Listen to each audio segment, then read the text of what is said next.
a disturbing kidnapping scheme out of Somerset. Now, the couple is duped out of thousands of dollars after schemers reportedly called each of them, telling them their spouse was being held against their will. Eyewitness News reporter Steve Nielsen joins us in studio with the story you'll see only on Eyewitness News. Well, guys, the Somerset police chief said this one is elaborate and it plays on your emotions, making you believe your spouse is tied up in a basement in extreme pain. A Somerset woman answered her phone Friday morning. Someone told her devastating news about her husband. This is what she heard. He's been involved in an accident. He hit my brother, and we're both gangbangers.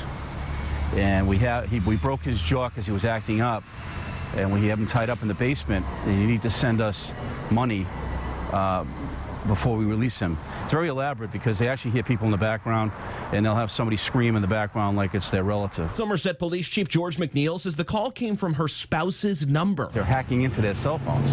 They're able to call from the other person's cell phone number. She wired hundreds of dollars to a Puerto Rico account and waited at Rhode Island Hospital for them to drop off her husband. He never showed, so she called him.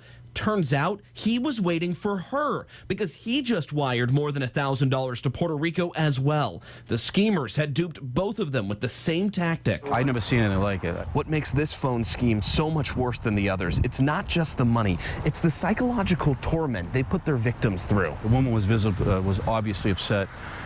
She was upset on the phone. She said when the people were telling her what to do. She was shaking. We found this press release from 2015 by the FBI warning people in the New York area of the same scheme. Car accident with a member of a gang, a young female scream, and wiring money to Puerto Rico. Don't wire money to anyone. Don't get a money order. Don't send it out of the country. Yeah, you got to notify somebody. You just can't take it on yourself.